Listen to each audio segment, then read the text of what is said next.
Halo teman-teman semuanya, sekarang tanggal 3 November, hari Jumat, jam 8:11 pagi di New York. Kita bertemu kembali di kuliah spiritual, dan kali ini kita akan belajar satu hal yang sangat sederhana, tapi menarik untuk kita pelajari. Oke? Tanpa panjang lebar lagi, teman-teman, kita akan mulai dari cerita. Oke? Kita akan mulai dari kejadian sehari-hari. Kita lihat, belajar di pengalaman sehari-hari. Kalau naik motor, harus pakai helm. Oke? Naik motor harus pakai helm. Nah, ini adalah sesuatu hal yang bisa kita lihat. Misalkan si A, si B, si C pakai helm apa enggak? Kelihatan. Ya, oh iya dia pakai helm. Ini kita sebut sebagai output, hasil yang bisa kita lihat di luarnya. Nah, yang enggak bisa kita lihat adalah alasan kenapa dia pakai helm. Gampang kan? Ya. Kalau kita lihat alasannya, kenapa kok dia pakai helm? Ya, bisa berbagai macam. Mungkin dia takut ditilang polisi, ya, ditilang sama Pak Polisi, ya. Ini bisa jadi satu alasan. Bisa juga dia memakai helm karena ya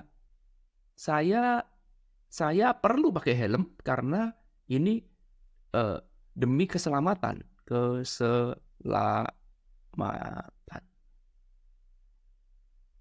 Ya, macam-macam alasannya, tapi kita persingkat aja ya kepada dua alasan ini aja. Nah, alasan yang ada di dalam ini kita sebut sebagai input ya. Ya, kita mau inputnya di dalamnya. Oke? Ya, ini adanya di dalam. Nggak kelihatan. Jadi kalau ini kita pecah begini, sama-sama outputnya. Outputnya adalah pakai helm. Ini pun juga sama, output pakai helm. Tetapi yang mendasari tindakan itu ya adalah satu hal di dalam. Kalau kita bilang ini adalah action,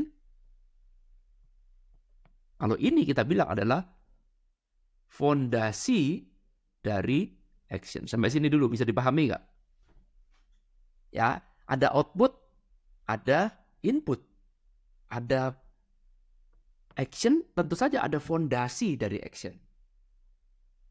Oke, nah selama ini orang hanya melihat, yang penting hasilnya Pak. Ya, saya nggak peduli. Yang penting hasilnya pakai helm. Ya, maka kita paling gampang ya, metode yang paling gampang untuk membuat orang mau melakukan apa yang kita inginkan pakai helm, yaitu tebarkan dengan ketakutan. Simple. Buat dia takut-takuti dia, ancaman dia, kasih hukum, kasih denda, kasih penjara misalkan. Persulit hidupnya kalau kamu tidak melakukan ini. Maka orang akan mengikuti. Yes, orang akan pakai helm. Tetap pakai helm. Tetapi kalau dia menggunakan yang nomor 1, ya, begitu tidak ada polisi, begitu kita lihat di desa atau di gang yang jarang ada polisi lewat, dia nggak akan pakai helm. Buat apa pakai helm? Memang pada dasarnya saya nggak mau pakai helm. Saya pakai helm karena saya takut ditilang polisi. Karena saya nggak suka ditilang polisi. Karena ditilang polisi itu bad luck. Ditilang polisi itu berarti suatu kesialan bagi saya. Dan saya nggak mau. Buat apa saya bawa uang bayar polisi, bayar denda? Saya nggak mau. Takut. Jadi kan dasarnya takut. Tapi sekali lagi, begitu polisi itu tidak ada, begitu ada wilayah yang tidak ada polisi, maka dia tidak akan pakai helm. Karena segala sesuatu yang landasannya ada ketakutan, tidak punya kesadaran. Nggak ada kesadaran. Ya. Nah, berbeda dengan yang nomor 2. Kalau yang nomor 2, kita lihat, dia pakai helm karena ada satu kesadaran. Bahwa saya pakai helm ini perlu demi keselamatan diri saya sendiri. Bukan karena takut. Saya perlu pakai helm karena nggak ada yang tahu. Tiba-tiba motor saya mati. Mendadak mesinnya, businya mati. Giginya masuk. Kalau mesin mati kan langsung ngerem. Wah, saya bisa keplanting. Kalau saya nggak pakai helm, kepala saya ketatap aspal, kebentur aspal, bocor. Karena kepala saya dengan aspal ya lebih keras aspal ya. Dan aspal di mana-mana sama. Bagaimana kalau misalkan nanti saya nggak nabrak orang, tapi saya ditabrak sama mobil yang di belakang saya, mungkin dia lagi ngantuk, buang ditabrak saya sehingga saya terjatuh. Ya, kalau kepala saya tidak dilindungi, ya probabilitas saya meninggal jadi jauh lebih besar. Karena itu demi keselamatan saya akan pakai helm. Apakah ada orang memaksa saya? Nggak ada. Sehingga mau ada polisi ataupun tidak ada polisi, saya akan tetap pakai helm. Karena itu demi keselamatan saya sendiri. Karena saya tahu namanya di jalan raya, milik umum, nggak ada yang tahu.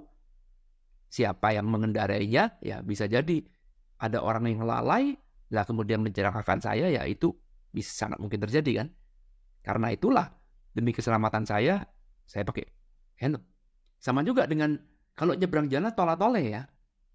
Lihat kiri, lihat kanan. Meskipun mungkin lampunya sudah hijau untuk pejalan kaki, bisa jadi ada mobil yang lagi mabuk, lagi teler, atau orangnya lagi stres, tiba-tiba menerobos lampu merah, ya kan bisa. Nyebrang jalan, lihat kiri, lihat kanan. Gak ada hubungannya dengan apakah itu tidak percaya pada hidup, berpikir negatif. Gak ada hubungan dengan itu. Ya, sama juga kamu tidak bisa mengatakan bahwa kenapa kamu pakai helm? Kalau kamu pakai helm berarti kamu tidak percaya pada kekuatan semesta. Berarti kamu tidak berpikir positif. Berarti kamu tidak berprasangka baik dengan hidup ini. Salah. Pola pikir itu salah. Justru saya berprasangka baik dengan hidup, karena itulah saya pakai helm. Sama juga gini, kamu nyebrang jalan, kenapa mesti toleh-toleh? Lihat kiri, lihat kanan. Kalau kamu berprasangka baik dengan hidup, langsung aja nyebrang. Ya itulah kebodohan kadang-kadang dibalut dengan satu hal yang keren ya. Dibilang seolah-olah seperti positive thinking, berprasangka baik dengan hidup ya. Kita percaya pada kekuatan ilahi, kita percaya pada takdir. Ya kalau sudah memang takdirnya ditabrak mobil, jadi tabrak mobil. Jadi kalau nyebrang nggak usah tolak-toleh. Itu pola pikir sesat. Oke, ya sama juga dengan pakai helm.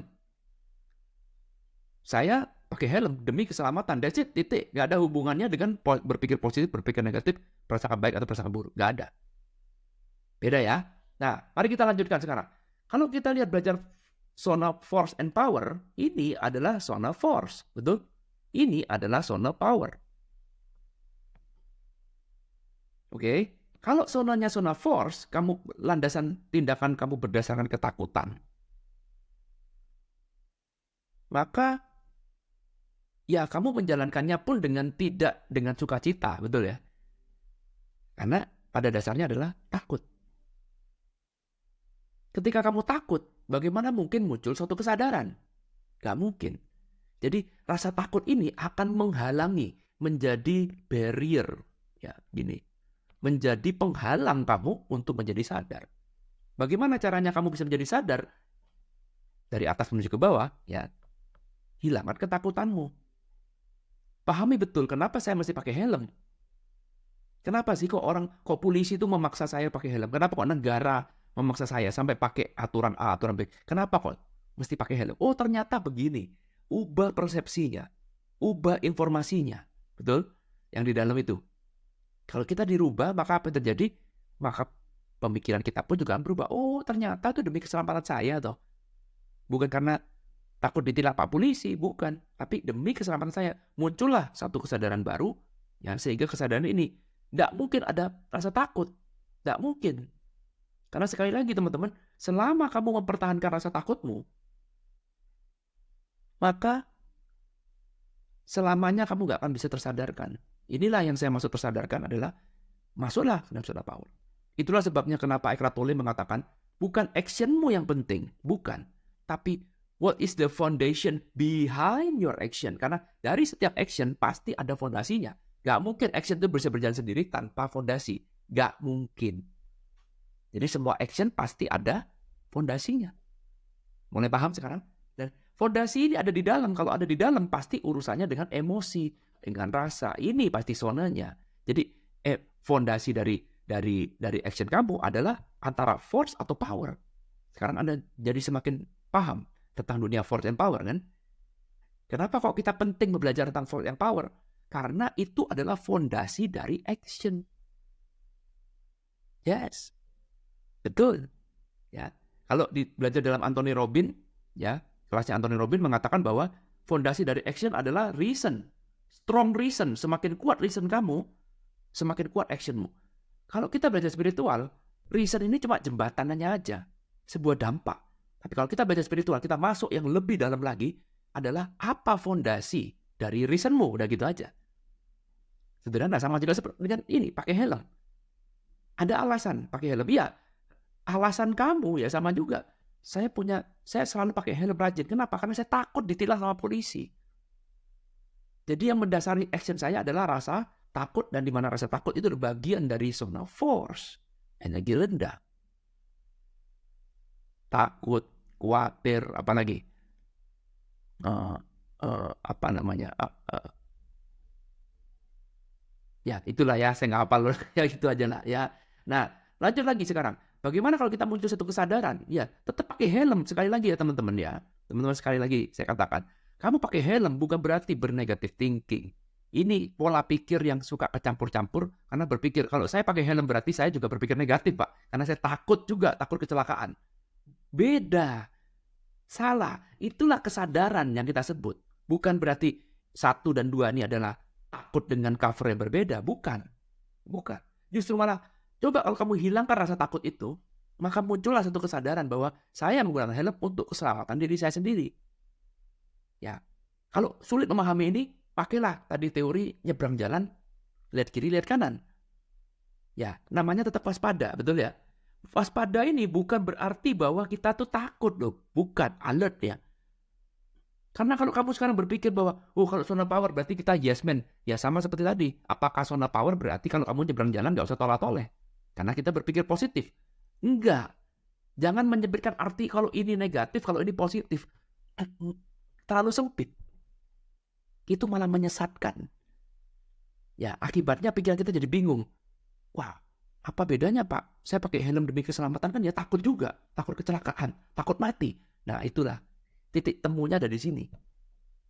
Karena itu saya kasih contoh 2. Yang satu lagi adalah, coba kalau kamu nyebrang jalan. Ini lagi jalan nih. Ada banyak mobil, satu ke sini, satu ke sini. Kamu lagi mau nyebrang dari titik sini menuju ke titik sini. Ya, kita harus waspada. Apakah ketika kamu waspada, lihat kiri, lihat kanan, nyebrang dengan hati-hati, apakah itu berarti bahwa kamu tuh bernegatif thinking? Ya kan enggak. Itu namanya kita perbedaannya. Kita belajar sesuatu itu makanya kan jangan terlalu ekstrim. Kalau kamu ekstrem ya jadi seperti itu. Ya, jadi mabuk akhirnya. Mabuk spiritual berarti, kalau gitu saya percaya pada hidup. Saya berpikir positif dengan hidup. Kalau begitu saya nyebrang, gak usah lihat-lihat jalan. Langsung aja hajar bro. Sikat. Percaya aja. Kalau memang jodohnya saya ketabrak mobil ya jodohnya. Gak bisa lari juga kan. Nah, pola pikir seperti itu adalah bentuk spiritual yang sempit. Ya, karena apa? Sekali lagi, kita pun tetap harus waspada. Kita juga punya tubuh yang harus kita lindungin. Ya, kita harus punya tubuh yang harus kita jalanin teknik survivalnya dalam hidup ini. Ya, contoh misalkan kamu lihat ular, kamu gak mengerti apapun tentang ular. Ini ular ya, saya jelek gambarnya ya. Kamu gak ngerti apapun tentang ular, maka kita melihat, wah ini kemungkinan ular ini berbisa dan berbahaya. Ya lu jangan ada ular di depan gini ya muterlah, ya kan, muterlah. Jangan malah ularnya dipegang lalu bilang, kita nggak boleh bernegatif thinking dengan hidup. Ya, mari kita pegang ular. Semua ular sudah baik. Pasti ini semua ciptaan Tuhan. Semua sudah baik adanya. Terus kamu pegang ularnya. Terus kamu dipatuk, ternyata ular berbisa dan kamu mati. Ya namanya mati konyol. Karena apa? Ya karena itu tadi. Terlalu berpikir positive thinking. Enggak, bukan itu poinnya. Tetap kewaspadaan itu tetap paham ya? Ini perlu saya jelaskan karena kita belajar spiritual ini bukan cuma sekedar belajar pemula. Saya yakin kalau teman-teman belajar pemula, ya akan makin bingung. Dan saya yakin di sini bukan teman-teman nggak pemula. Saya yakin sudah mulai paham dan mungkin juga ada yang bingung. Perbedaan antara positif dan negatif, kecampur aduk semuanya. Sehingga jadi bingung harus bertindak apa. Oke? Paham ya? Oke, kita lanjutkan lagi. Jadi poinnya adalah hilangkan rasa takut ini. Ini loh. Ini teman-teman. Hilangkan ini. Ya, maka yang terjadi adalah bukan berarti terus kemudian kamu gak pakai helm. Tetap pakai helm, outputnya tetap sama. Tapi ketika rasa takut itu muncul, hilang, maka kamu akan muncul satu kesadaran. Sehingga di sini kalau kita lihat di sini, kamu di sini ada penjara. Gak ada punya kebebasan. Sementara kamu di sini, bedanya adalah kamu punya kebebasan. Gak ada yang memaksa kamu untuk pakai helm, tapi kamu tetap pakai helm. Beda kan? Sementara kalau kamu takut, ketakutanmu ini akan terus memenjarakan kamu. Ingat kata-kata saya selalu. Yang namanya ketakutan itu adalah penghalang utama untuk kamu bisa terbebas. untuk bisa kamu jadi tersadar. Karena itu kalau misalkan sekarang kita punya kepentingan dengan ketakutan kamu, ya saya punya kepentingan nih dengan pakai helm nih, dengan output ini saya punya kepentingan, maka cara yang paling gampang teman-teman untuk membuat orang lain mengikuti apa yang saya mau, yaitu pakai helm, sebarkanlah ketakutan. Peliharalah ketakutan itu terus-menerus. Kita ulang-ulang terus, kita repetisi terus, sehingga orang makin percaya pada ketakutan itu. Maka ketika orang makin percaya pada ketakutan itu, orang itu akan menjadi semakin terpenjara. Semakin orang terpenjara, semakin barriernya makin besar, semakin jauh dari kesadaran. Yes, memang untuk membuat kesadaran ini tidaklah mudah. Sulit, perlu proses. Menyadarkan orang itu perlu proses. Tapi nakut-nakutin orang, itu adalah gampang banget. Ya, mungkin awalnya dia tidak takut, kita ulang-ulang terus, lama-lama pasti dia akan muncul, dia akan percaya. Salah satu yang kita repetisi, maka ini akan dipercaya. Dan kalau ini dipercaya, maka ini akan jadi realitas hidupnya dia. Simple, rumusnya cuma gitu aja. Karena itu, kita sebagai orang yang memiliki hidup ini, saya sebagai memiliki hidup saya, teman-teman juga memiliki hidup teman-teman, adalah setiap saat kita mesti menyadarin, teman-teman. Apa yang kita sadarin? Ini loh secara keseluruhan. Sadarin semua action saya. Ya, action saya nih sekarang. Kamu bisa kelihatan. Lalu kemudian tanyalah, apa fondasi dari saya punya action? Itu baru namanya kesadaran. Karena kebanyakan orang berlangsung secara otomatis. Dia nggak tahu. Saya melakukan ini kenapa ya? Nggak tahu. Nah, pokoknya saya melakukan aja. Saya hanya fokus pada actionnya saja. Ya, itulah sebabnya ketika saya belajar dengan Eckhart Tolle tentang manifestasi, ya, conscious manifestation, apa bedanya manifestasinya Eckhart Tolle dengan manifestasi biasa? Manifestasi Eckhart Tolle adalah kita fokus pada membangun fondasi. Membangun fondasi. Bukan cuma sekedar action, take action. Percuma kalau action kamu fondasinya bukan dari zona power, tapi zona force. Energi kamu rendah, maka kamu akan kemana-mana berdarah-darah, berjuang habis mati-matian. Ya, itu semua berbeda. Manifestasi kamu, kalau fondasi dari manifestasi kamu adalah berasal dari power. Yes, betul. Untuk melakukan manifestasi, kamu tetap perlu action. Nggak ada ceritanya meditasi tok setiap hari, lalu kemudian miracle happen. Nggak ada, teman-teman. Harus action. Nggak mungkin nggak. Tapi bukan action, sekedar action. Kita fokusnya adalah what is the foundation behind your action. Kapan-kapan akan saya ajarkan bagaimana teknik conscious manifestasi.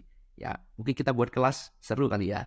Jadi bagaimana melakukan manifestasi yang totally berbeda. Jadi dalam dunia spiritual pun ada teknik manifestasi ternyata ya.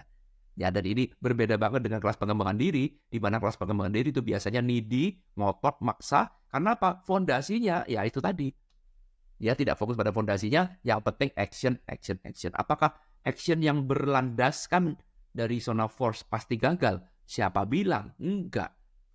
Ya, enggak juga. Siapa juga mengatakan bahwa fondasi power pasti bikin miracle kita happen?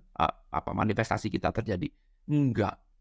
Ya, enggak. Cuman bedanya adalah kalau fondasimu benar, maka jalan kamu akan dipenuhi dengan fulfillment. Terlepas itu terpenuhi atau tidak. Goal itu tercapai apa enggak. Tapi rasa fulfillment itu akan terus kamu gali, kamu capai.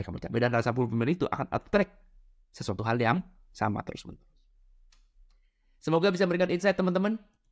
Kalau ada pertanyaan silahkan ditanyakan di kolom komentar. Mau like ya boleh, mau di-share ya juga boleh. Kalau teman-teman mau tanya dengan lebih dalam, ya silahkan ada boleh email juga. Kalau mau ikut kelas premium membership atau kelas membership yang lainnya ada di kolom deskripsi. Ya, thank you teman-teman. Silakan join juga Facebook Practical Ho'oponopono. Di situ saya buat artikel setiap harinya. Link semuanya ada di kolom deskripsi. Thank you udah nonton video ini. Ketemu lagi di kuliah spiritual selanjutnya. Thank you. I love you all. Bye.